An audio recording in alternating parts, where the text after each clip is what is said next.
નમસ્કાર, vibes of ઇન્ડિયામાં આપનું સ્વાગત છે. આજે વાવની પેટા ચૂંટણીનું મતગણતરી હતી અને આ મતગણતરીમાં ભારતીય જનતા પાર્ટીની જીત થઈ ગઈ છે. જે લાગી રહ્યું હતું કે કોંગ્રેસ જીતી જવાની છે, પરંતુ એ કોંગ્રેસની ઓવર કોન્ફિડન્સ કહી શકાય તો એને ભારતીય જનતા પાર્ટીએ ટક્કર આપી છે. એના માઇક્રો પ્લાનિંગ મેનેજમેન્ટે પોતાની જીત નોંધાવી છે અને આ જ વિષય પર વાતચીત કરવી છે વરિષ્ઠ પત્રકાર દીપલ ત્રિવેદી સાથે અને સરફરાઝ નાગોરી સાથે.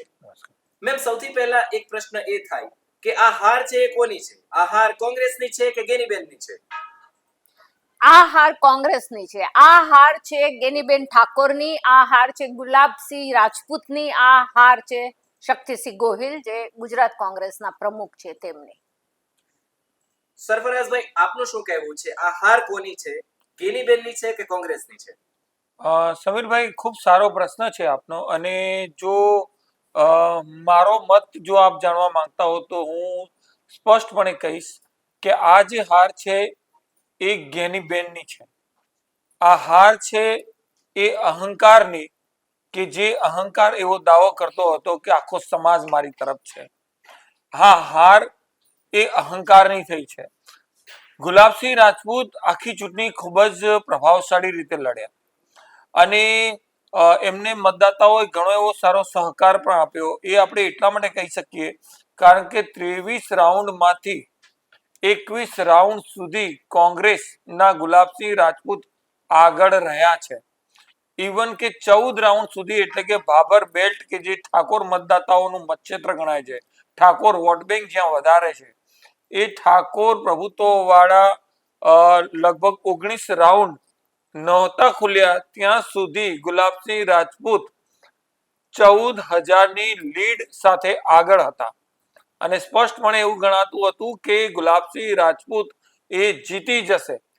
સરફરાઝભાઈ, આપે જે પોઈન્ટ્સ મૂક્યા તેની સાથે હું સહમત છું, પણ મારે એ જાણવું છે કે છેલ્લા બે વિધાનસભાની ચૂંટણીઓમાં, એટલે કે 2017 અને 2022માં તો કાંટેકી ટક્કર હતી. એમાં ગેનીબેન એ આપણે કહીએ તો ઠાકોરવાદના લીધે કે તેમનું ગ્રાઉન્ડ વર્કના લીધે કે ગમે તે કારણે એ જીત્યા. એક દશકાનો શ્રાપ તોડીને ગેનીબેન સાંસદ પણ બન્યા.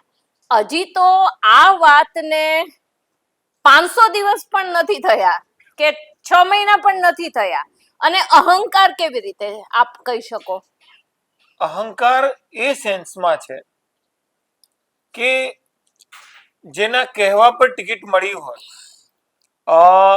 તમને જે ઠાકોર મતદાતાઓએ આટલા મોટા કર્યા, ઠાકોર મતદાતાઓના લીધે જ જ્ઞાનીબેન પોતે 2 વખત ધારાસભ્ય બન્યા, 1 વખત સાંસદ બન્યા. જ્ઞાનીબેન પોતે કહી ચૂક્યા છે કે આ મતદાતાઓનું મારા પર ઋણ છે. અને આ એ જ ભાભર બેલ્ટ છે કે જે એમને એટલી લીડ આપતું હતું કે જે વાવ અને સુઈગામમાં એ ટ્રેલ હોવા છતાં પણ એ આગળ નીકળી જતા હતા, કેમ કે ભાભર એમને એટલી મોટી લીડ આપી દેતું હતું. કારણ કે ભાભર છે એમાં ઠાકોરોનું વર્ચસ્વ છે, જબરજસ્ત પ્રભુત્વ. અને આ વખતે સરપ્રાઇઝિંગલી ભાભરમાં આપણે જોઈએ તો છેલ્લા 5 રાઉન્ડ થી તે ભાજપના સ્વરૂપજીને ખૂબ જ કોન્ફિડન્સ મળ્યો છે, જેનો અર્થ એ કાઢી શકાય કે ભાભરના ઠાકોરોએ ગેનીબેનને સપોર્ટ નથી કર્યો. આનું કારણ શું? એનું કારણ એ હોઈ શકે કે એક વિડીયો અગાઉથી જ વાયરલ થયો હતો જ્ઞાનીબેનનો, જેની અંદર જ્ઞાનીબેન પોતે એવું કહેતા જોવા મળતા હતા કે ઠાકોર જ્યાંથી પણ ટિકિટ લાવે એને જીતાડવાનો, એ પછી ભાજપમાંથી લાવે તો ભાજપમાં જીતાડવાનો, કોંગ્રેસમાંથી ઠાકોર ટિકિટ લાવે તેને કોંગ્રેસમાંથી જીતાડવાનો. અને એ વિડીયો ખૂબ જ વાયરલ થયો હતો. બીજી બાજુ જ્ઞાનીબેનના જ કેટલાક નિવેદનો હતા જે ખૂબ જ ચર્ચાસ્પદ બન્યા હતા. જ્ઞાનીબેને વાવની એક જાહેર સભાની અંદર જ્યારે દલિત સમાજનું સ્નેહ મિલન યોજાયું હતું, જિગ્નેશ મેવાણી એમાં અધ્યક્ષ પદે હતા, એ જ સ્નેહ મિલનની અંદર જ્ઞાનીબેને જાહેર મંચ પરથી કીધું હતું કે આ વાવનું ખેતર ગુલાબસિંહને કાયમી માટે નથી આપતા, 3 વર્ષ માટે આપીએ છીએ. તો મતદાતાઓમાં આનાથી એક મેસેજ જાય કે આ સ્ટેબલ નથી રહેવાના, અહીંયા આ 3 વર્ષ પછી જતા રહેવાના છે, પાર્ટી જ એમને અહીંયા નથી રાખવાની, તો એમને કેમ પસંદ કરવા? પણ ગુલાબસિંહે મહેનત તો ખૂબ જ કરી. ગુલાબસિંહે મહેનત પણ કરી અને ગુલાબસિંહનું એક સારી છબી પણ હતી ને એમની પાસે એક સારો એવો રાજકીય વારસો પણ છે. અને મેં તો જે સાંભળ્યું છે ને જે એમને હું મળી છું કે કોરોના વખતે જ્યારે મેં એ એરિયાની વિઝિટ કરી છે ત્યારે મેં ગુલાબસિંહને ખૂબ જ સારું અને પ્રશંસનીય કામ કરતા જોયા છે કોરોના વખતે. એટલે લોકોની મેમરી, લોકોની યાદશક્તિ શું એટલી નબળી હોય છે કે કોઈને તમે કોરોનામાં આખા પરિવારને બચાવો અને એ જ પરિવાર આ વખતે તમને વોટ ના આપે. મેડમ, બનાસની રાજનીતિની કમનસીબી ગણો કે દુઃખ ભરી સ્થિતિ ગણો એક જ છે કે અહીં કોણ વિકાસ કરે છે, કોણ કામ કરે છે નથી જોવાતું, કોણ કઈ જ્ઞાતિનો છે એ વિશેષ જોવાતું હોય છે, ખાસ કરીને ચૂંટણીમાં. એટલે અને જ્ઞાતિવાદ છે એ જ જ્ઞાતિવાદ ચાલે. એ ચરમ સીમાએ છે. એટલે આપ એમ માનો છો કે કોંગ્રેસે ભૂલ કરી કે વાવમાં ઠાકોરને બદલે રાજપૂતને ટિકિટ આપી? એ કોંગ્રેસની ભૂલ તમે માની શકો? ભૂલ તો નહીં કહી શકું, એમની પાસે કોઈ ઓપ્શન નહોતું. ઓકે. એમની પાસે ત્યાં કોઈ બીજો વિકલ્પ જ નહોતો. એમની પાસે ત્યાં બીજો કોઈ એવો મોટો ચહેરો હતો જ નહીં ઠાકોર સમાજમાંથી કે જેને મેદાનમાં ઉતારી શકે. 3 જ દાવેદાર હતા સૌથી અગ્રેસરમાં. એક હતા કેપી ગઢવી, બીજા હતા ઠાકરસિંહ રબારી અને ત્રીજા હતા ગુલાબસિંહ રાજપૂત. હવે આમાં તમે જોવા જાઓ તો ઠાકરસિંહ રબારી નો ડાઉટ રાજપૂતો કરતા રબારી સમાજના વોટ વધારે, પણ એ બી માત્ર 22,000 જેટલા જ. બરાબર. બીજી બાજુ કેપી ગઢવી તો ગઢવી સમાજના પણ મતો વધારે, અને આ બંનેનું રાજકીય વારસો કોઈ નહીં અને એમની પાસે પોતાનું કોઈ સંગઠન કે પોતાનું કોઈ ગ્રુપ મોટું એટલું કે જે જીતાડી શકે કે મજબૂતાઈથી લડાવી શકે પોતાના વ્યક્તિને, એવું પણ નહીં.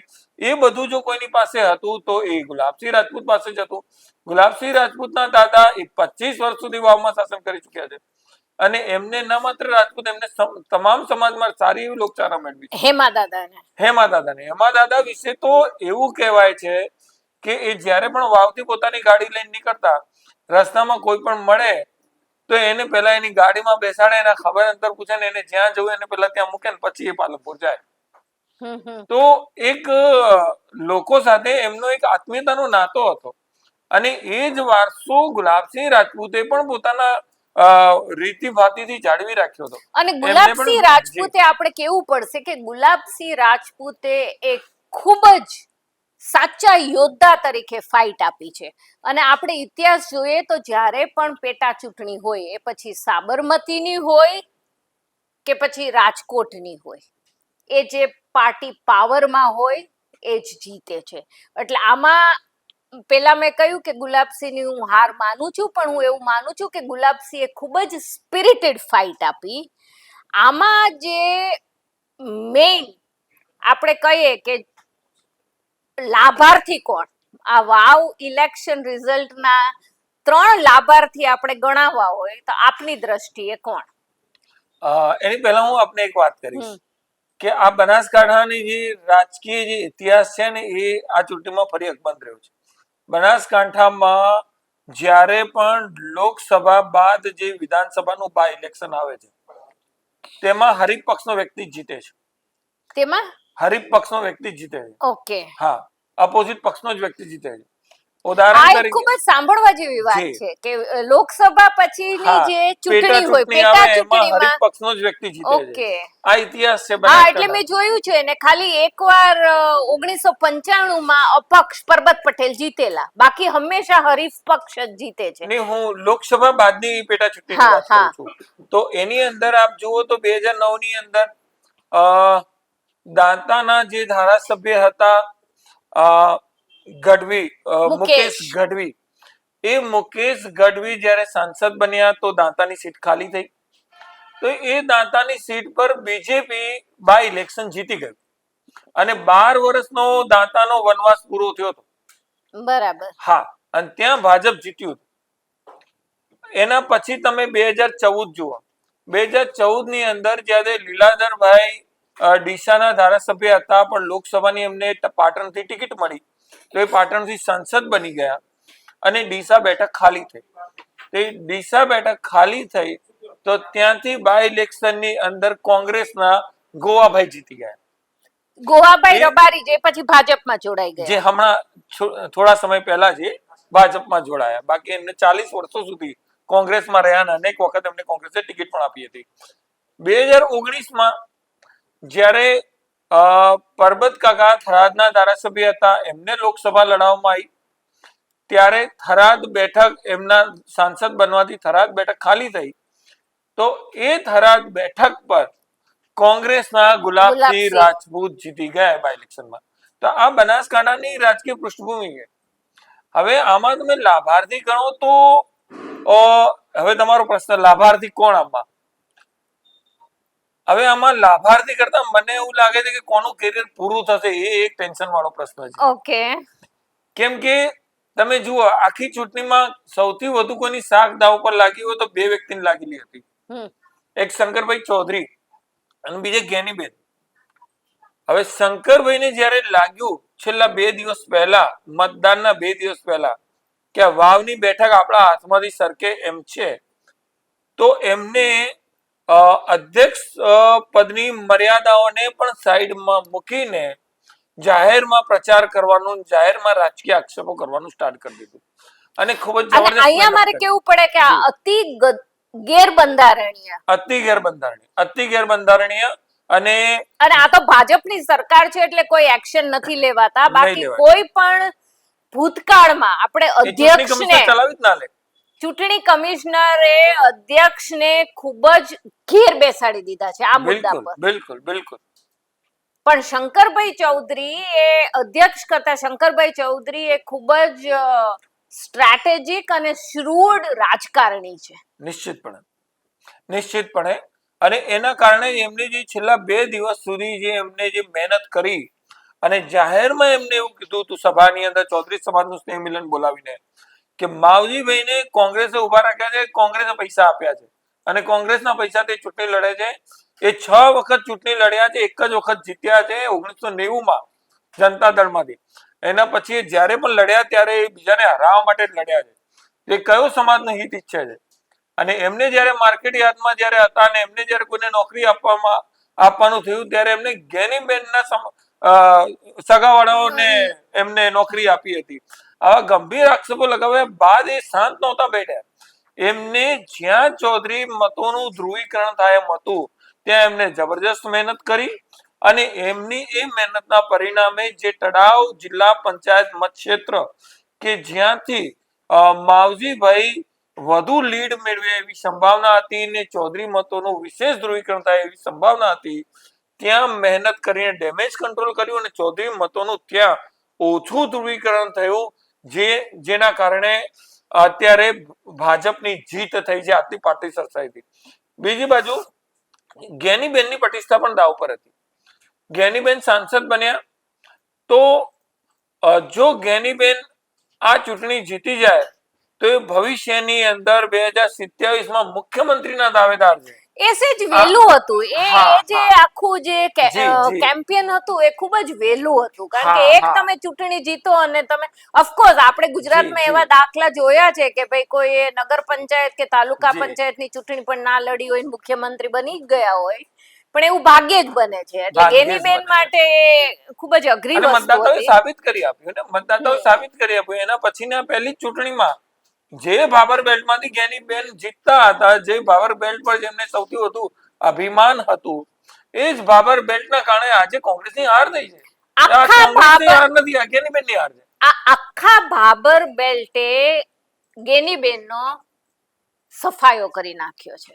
નિશ્ચિતપણે બરાબર ને? નિશ્ચિતપણે આ ચૂંટણીમાં આપને શું લાગે છે અલ્પેશ ઠાકોરે શું ભૂમિકા ભજવી અને આની માટે એને ભજવેલી ભૂમિકા માટે ભાજપ એને કઈ વધારે સારો હોદ્દો આપશે કે સન્માન કરશે કે લીલીપેન એમને જી. નસીબે થશે ખરી?